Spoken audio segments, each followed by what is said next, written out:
Good afternoon or good morning, depending on what day you're joining or where in the United States you might be dialing in from. We'll let our attendees join and we'll kick off our webinar here in just a minute.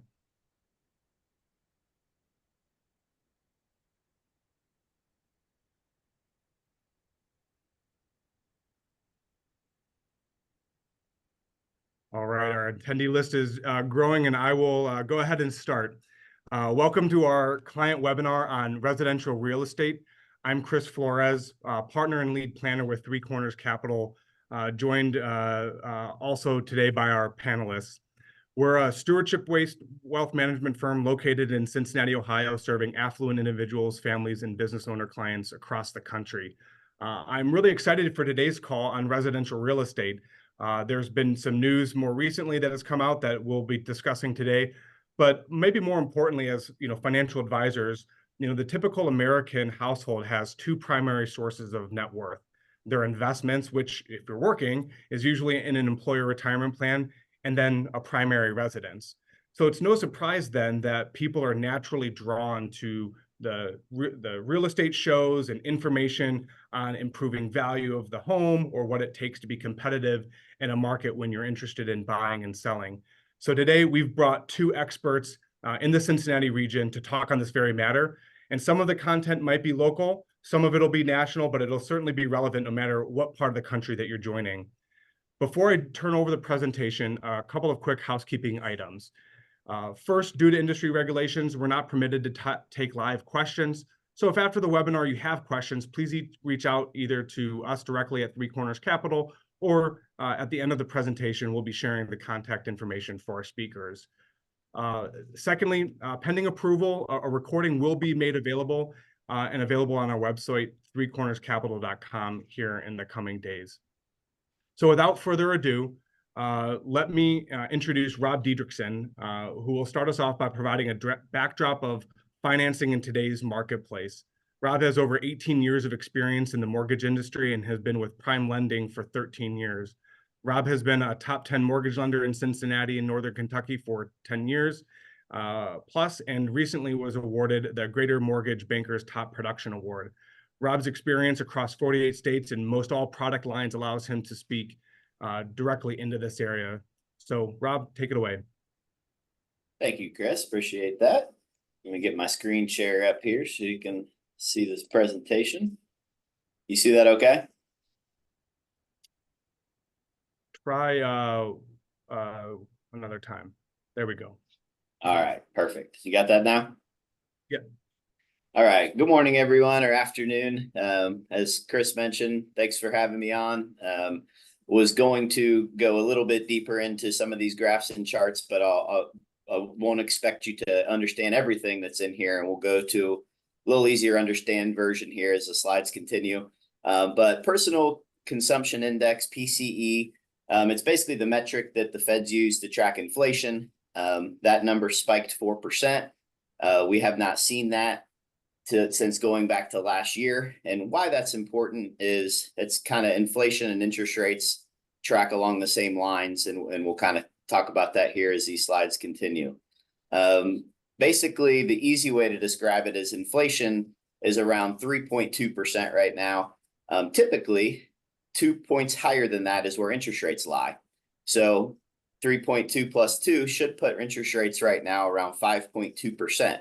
But the trends have not been followed over the last 24 months, and they're actually more along the lines of 6.6%. So we're trying to get back to even, and all the projections were that interest rates were going to come down this year.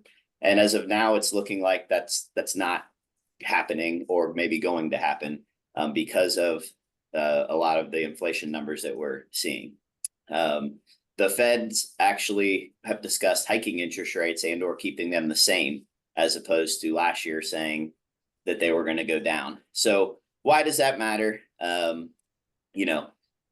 It mostly because interest rates are not driving home purchases right now. As Scott will touch on, this is definitely a seller's market, and people are still buying homes and values are still appreciating. Thought this slide was interesting. This is kind of showing people are moving to Cincinnati and the top 10 places they're moving from. And this is just from December to February.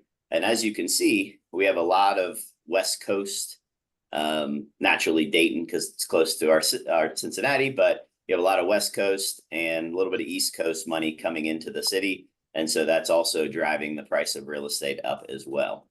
Found this interesting. We're up 7.6% in value, and this is the current average home value of a home in Cincinnati. Why that's relevant is in other markets, the actual national average is a little over 400,000. So here locally, we're still fairly underpriced on what homes are selling for, believe it or not, even though, as Scott will touch on, how high homes are selling for. This is one of my favorite slides, and it kind of just shows the appreciation numbers. This is for the whole country, and it shows that in the last, since 1941, 73 years, home values have gone up, 7 years they've gone down, and 1 year they actually stayed the same. But as you can see here, in 1990 and 1991, they held steady or went down slightly. We had the crash in 07 through 11, but I think this even surprised me when I saw it, because you saw, we all thought the market tanked a little harder than I think what it actually did on a national average standpoint. 08 was bad, and then we really only saw 4% losses till it rebounded in 2012. Since then, we've only seen it go up, and projections for this year are pushing 10 to 12% and are already at 7%, as we showed in the earlier slide.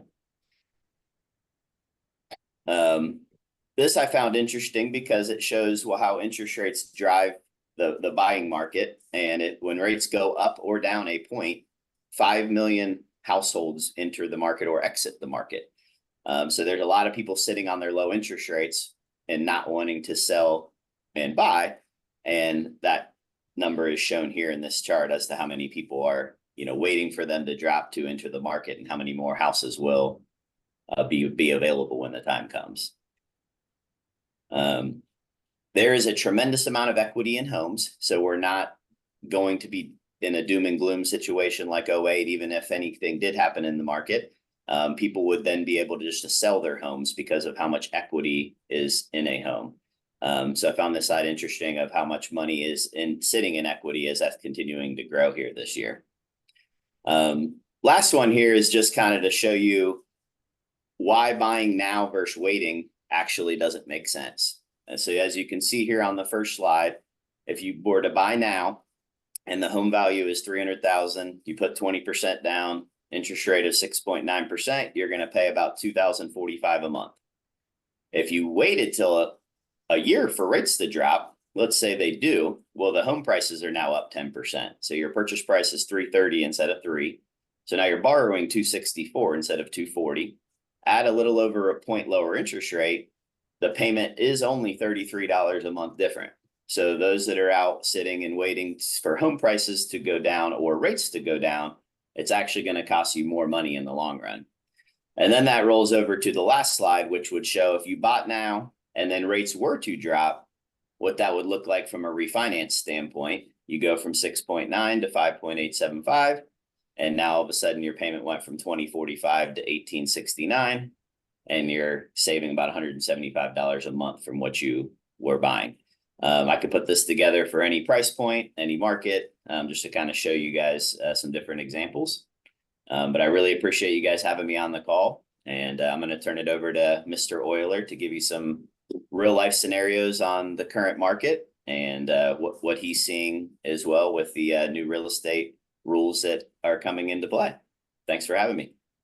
Thanks, Rob. And before Scott presents, I would just like to remind everybody, our goal for today's call was really just to provide some high-level overview. And so both Rob and Scott could go and talk a lot more. So again, if there are questions that you have, never hesitate to reach out after the fact. So I wanted to take a second and introduce our next speaker, and that's Scott Oyler.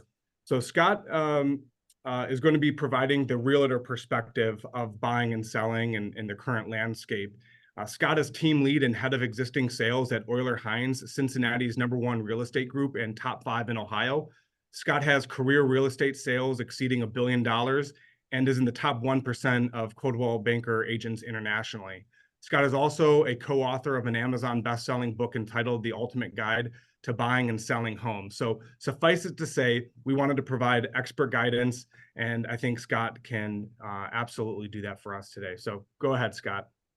All right. Thanks, Chris. Thanks for having me here. And, Chris and I talked ahead of time about some things to talk about.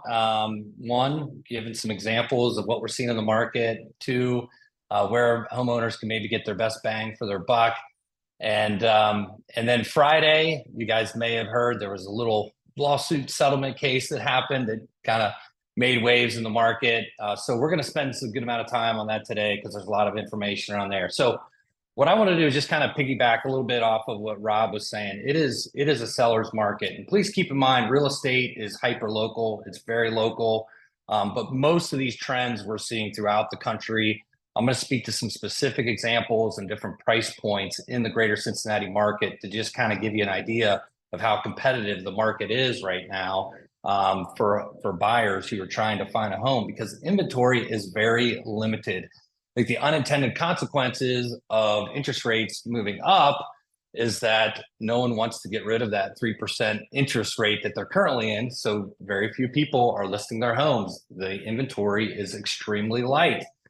So basically, you have demand is still way outpaced supply, even though interest rates are up. So I'm going to give you some examples of just how much of a seller's market it is right now, and why, because that inventory is so low. So I'm going to take a couple of different price quartiles. So these are all homes we've listed in the last 2 weeks and what has happened. So we have a house, we're going to say it's in the $400,000 to $600,000 quartile, okay, in greater Cincinnati. We had 24 showings within the first 48 hours. We had 4 offers on that particular house, and it went $60,000 over list price. Okay.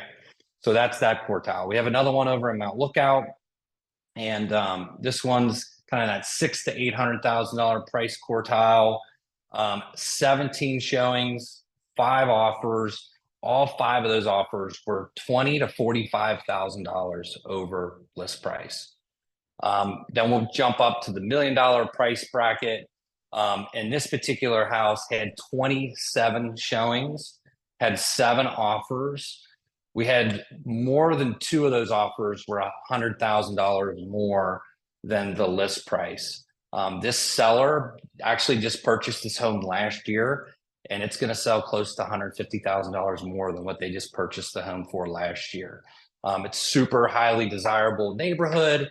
There's very limited inventory. We have folks relocating into Cincinnati for jobs. They're desperate to try to find something. And so we're seeing a lot of these bidding wars. Now, keep in mind, all 3 of these homes were very well prepared for sale. They showed very well. So if homes are priced right and they show well, that's when you get the multiple offer situation and prices bid up. We had another one. The seller was like, hey, this is kind of an as-is sale. It had wallpaper. It was a little dated. They really didn't want to do much. We still had a lot of showings on that one, but the price did not boost like the other ones. It still sold relatively fast, but where we're seeing the bidding wars are homes that are positioned really well in the marketplace and well prepared. So that gives you kind of a quick landscape of just how competitive this market is right now.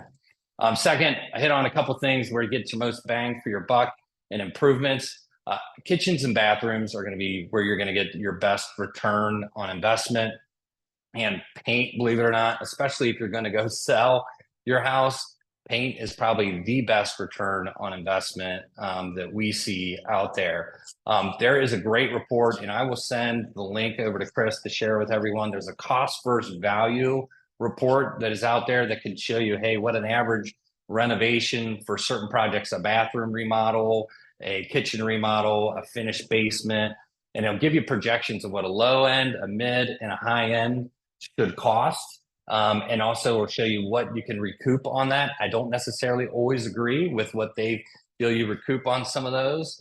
I feel like, once again, kitchens and bathrooms are where you're going to get your best bang for your buck on those. Now, let's dive into, because I know we only have a limited amount of time, but let's dive into the court case that was just settled with the National Association of Realtors. This has been all over the headlines, but I won't assume that everyone has seen them. So I want to just kind of give a little background about what this lawsuit is and what the settlement is. And then I'll get into the landscape and how I think it may change the landscape of things.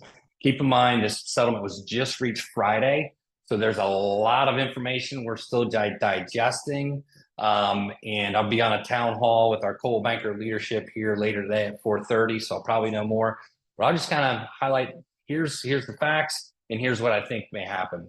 So about 5 years ago, National Association of Realtors and 4 of the larger brokerages were defendants in a lawsuit filed in Illinois and Missouri, alleging that home sellers are damaged when their listing broker offers compensation to the buyer's representative. They argue that this practice has led to artificially fixed and inflated commissions being paid to real estate professionals. So that was the complaint. So if you kind of look at like how the current system works today, if I go to list a house, I'm going to meet with that seller and I'm going to charge a commission to sell that house. And that commission is always negotiable. Could be 5%, could be 6%. There's other alternatives out there, the folks that do flat fee or limited service listings, but there's different options to the consumer. But most of the time, I work with a professional, real estate professional. There's going to be a listing fee, and then I would share that fee with the buyer's agent. So let's just say, for example, it's 6% commission. I would then, at closing, 3% of that 6% would go to the buyer's agents. So the sellers were essentially paying the buyer's agents, and that was part of what was brought up in that lawsuit. So where we are today, this lawsuit was settled. 3 of the 4 major brokers settled, as well as the National Association of Realtors. And that was the big one. NAR just settled on Friday. So that's what hit all the news waves. And there's all kinds of articles out there. And I think, you know, media can have a field day with things. So some of the headlines, CNN, the 6% commission on buying and selling a home is gone after Realtors Association agrees to seismic settlement. Business Insider said the end of the realtor monopoly. But then a few days have passed. People are digesting some of the information. Yahoo Finance came out. Realtor lawsuit settlement unburdens home sellers from heavy commissions, but what now for buyers? And we're going to get into that a little bit. So I thought I'd just get a couple bullet points of what the actual settlement is and then how it's going to change the landscape. So there's 5 key points to this. And keep in mind, all of this has to be approved in court, by the way. So this still needs court approval. But there are 5 key points to the settlement that we've been given. So number 1, it releases the National Association of Realtors of liability and 3 of those 4 brokerages. So that's bullet point number 1. Number 2 and number 3 are probably the most important in here. Number 2 is compensation is moved off of the MLS to go into effect in mid-July. So right now, when I go and I take a listing, and if I'm going to offer a buyer's agent a co-op, right? If we're going to offer that buyer's broker a co-op, it's going to be listed on the MLS. So it may say 2%, it may say 3%. Coming in July, that will no longer be on the multiple listing service. You will not be able to see if a seller is going to be offering a broker buyer compensation. So that is one of the key points. Number 3 is written agreements for MLS participants acting for buyers. So it's going to be required now, if you're a buyer and you want a realtor to represent you, you're going to have to enter into a buyer broker agreement that outlines how that buyer is going to be compensated. And so that is going to go into effect in mid-July if all this gets approved. Number 4, there was a $418 million settlement over 4 years. And then number 5, NAR continues to deny any wrongdoing and has long maintained that cooperative compensation and NAR current policies are good things that benefit home buyers and sellers. Okay, so how does all this affect the consumer and the real estate market? Once again, this could go in a lot of different directions, but I'm going to give you just some thoughts and ideas. So moving forward, a seller does not need to offer a buyer broker compensation. And they haven't had to, but it's been practiced that most have. And so moving forward, if a buyer wants representation, they'll have to enter into this agreement with a buyer broker agreement with their agent, and outlining how that broker would be paid if they want representation. So you could see this as a fixed fee paid commission by the consumer. So it's more of a fee for service type arrangement. You could see an offer being made asking the seller to pay a concession to pay for that commission. So you could say, I'm offering $800,000 on this house, and I'm asking the seller to pay 2% in concessions. That would then go to pay for my agent. And then number three is the listing broker may provide a portion of their commission, which is how we operate, currently today. So those are three different things that if a buyer is going to get, a buyer is going to have representation, and this could get creative. There could be a menu of services. There could be, paid by the hour. There's a lot of different ways that we could see this happening.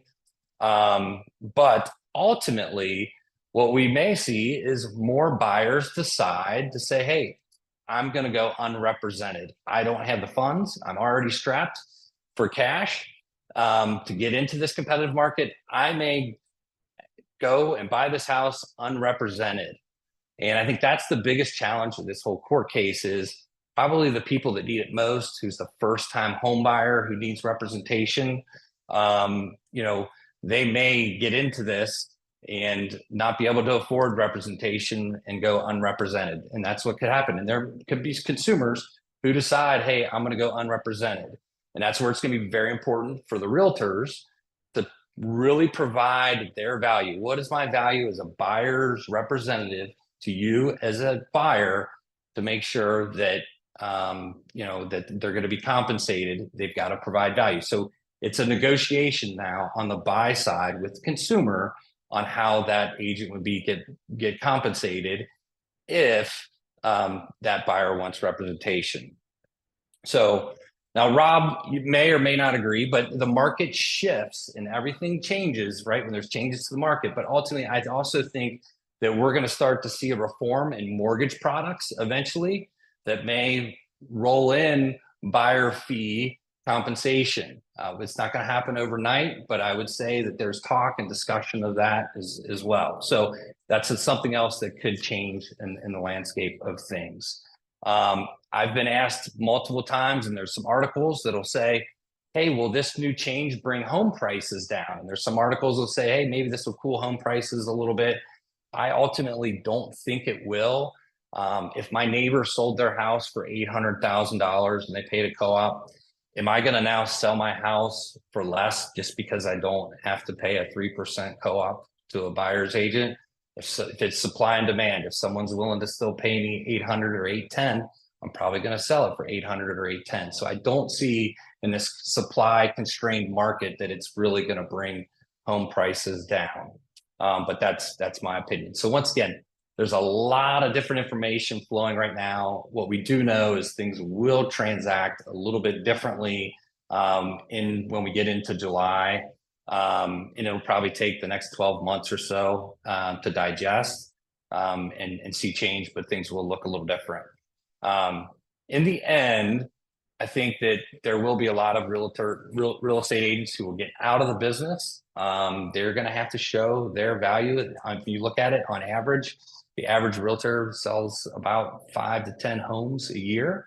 And so it's going to really be up to them to make sure they're demonstrating their value to buyers if they want buyer representation. So for me, I feel like that's a good thing for the consumer, that the agents will then really have to provide much more value to their consumers, which they should be doing anyways. So, but I could go on forever, and I know we have limited time. So I don't know if I squeezed all that into the short period of time, but I tried to give my best overview and what we can expect right now. But we're going to know a lot more probably in the next couple of weeks, as this was just announced on Friday.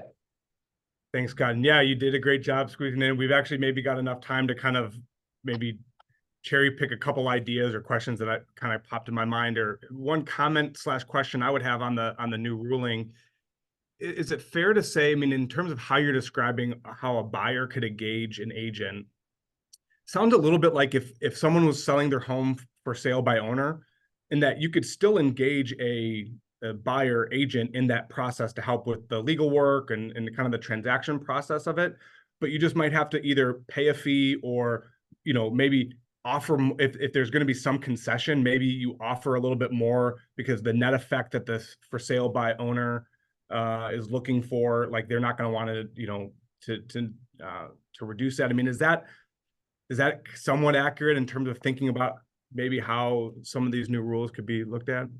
Yeah, I think really what you're going to see is on the listing side, I still feel that the listing agent is going to stay very much relevant in the conversation. It's just a matter of how buyer's side of the equation, how they're going to get compensated. And what's going to happen is a seller may say, hey, look, and just the same as a for sale by owner, right? For sale by owner right now, they may say, hey, I'm going to offer up though a buyer fee of 2%, right, as an incentive for that buyer to not have to pay out of pocket, right, for their agent. And so I think at the end of the day, there's still going to be some sort of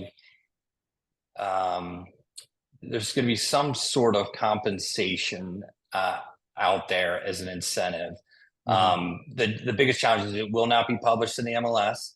So you're going to basically have to call the agent on the other end, because if the buyer's like, hey, I can't afford to pay you, right, but I want to need your help, they may say, hey, that agent may call that listing agent and say, hey, is there a buyer broker compensation offered on this, any concession? And they'll say, yeah, and they'll say, yeah, let's go. We'll go take a look at it. If that's the directive of that buyer.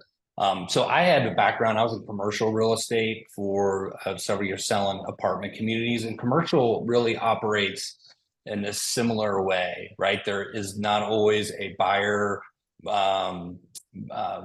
broker compensation. And so if you were a buyer and you had an agent, that agent would call and say, hey, is there a co-op on this? The listing agent may say, no, there isn't. And that buyer agent would have to have a conversation with their buyer. Okay, how am I going to get paid on this particular transaction? So it reminds me a little bit of going down that direction in the way that commercial real estate works. And I think, like I said, that the biggest challenge it presents to the market, in my opinion, are those first-time home buyers, the folks that are already crunched for money. But I think sellers will ultimately maybe offer up some sort of concession or something. It's just a matter of what is that going to be, and that's what the settlement is. It should all be a negotiation versus a fixed amount. And Chris, if I could chime in on that real quick, I mean, I agree with pretty much everything he's saying, but to answer your question, the landscape's just going to be different. So, hey, will you just write a contract for me? Okay, well, to Scott's earlier point, maybe there's a list of services when you meet with that agent and say, hey, if all I'm doing is writing a contract for you, the fee is X. So the costs are going to change. It's all going to be up for negotiation. And the problem becomes exactly what he's saying, is the people that don't have the money. Are you really going to sign a document if you're buying a $300,000 house that says, hey, I need you to pay me $9,000 if you buy a house in the next 6 months, whether you use me or you don't, and I'm going to provide $9,000 worth of value, and you don't have $9,000? Well, to his point, what are you going to do? And that's still some of the things that are going to get figured out over the next 3, 6, 12 months. So there's a lot of uncertainty, but it really, I don't know that this is necessarily helping anyone. It actually makes it more confusing, and the people that don't have the money that need the help are the ones that are actually not benefiting in this. The second thing Scott mentioned real quick is Fannie and Freddie are actually trying to roll out with a home that would have to appraise.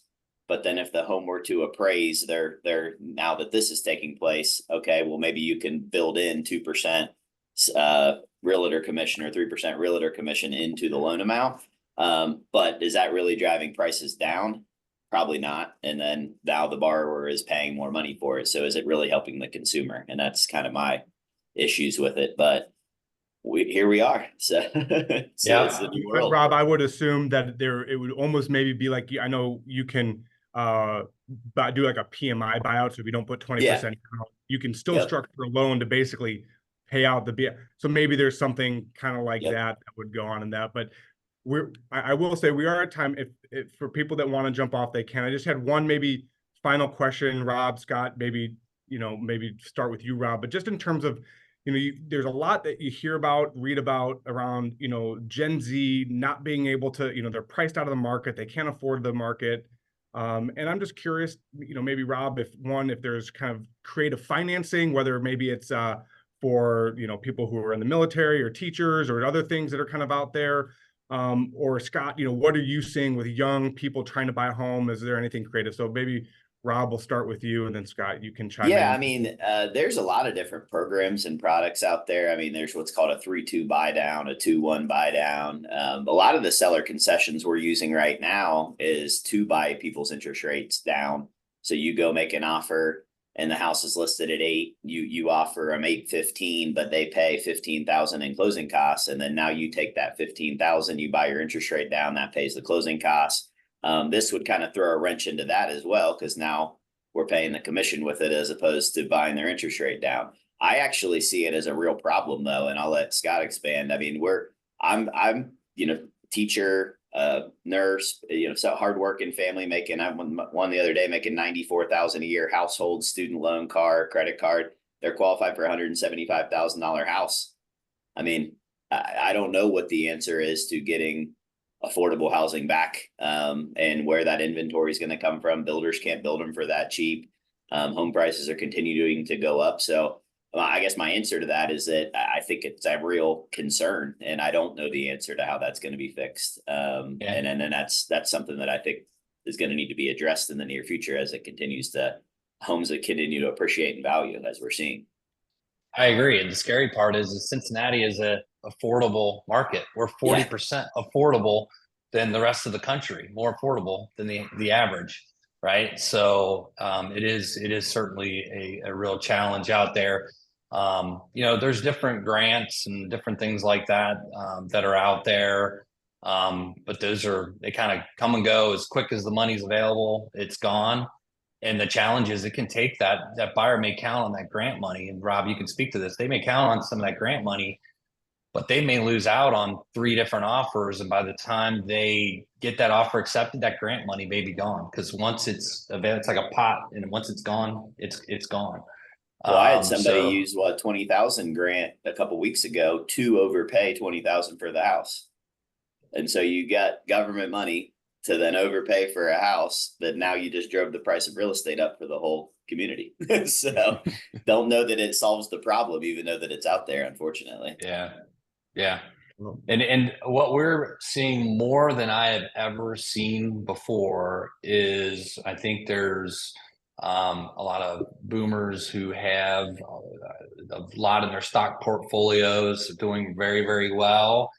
And we are seeing more and more parents helping their kids out to buy the first home, more so than I have ever seen in my career. I'd say one of every 4 of my purchase clients are getting a gift from their parents. Exactly what you're talking about, to be able to do it. Yeah. Yeah, that's really interesting. Well, and it kind of ties into a conversation we have with clients. Obviously money is important. We think about the future, but we've had a lot of clients over the years and start to ask these questions. Is my money worth more to my adult children when I'm dead, or is it worth more to them when they need it the most? And we're having a lot more of these kind of legacy, but give while living type of discussions. Mm-hmm. And from a financial standpoint, the math is really the same. Whether we're trying to target a remainder interest at death, or you give money today and you die with less later, like the math is still somewhat similar depending on sequence of events and stuff. So, but anyways, we're a little bit past our time. I really appreciate both Rob and Scott for you adding a lot of value here today for clients, just to get a better sense of the landscape that goes into this. Obviously, I think this just underscores the role that professionals play in people's lives.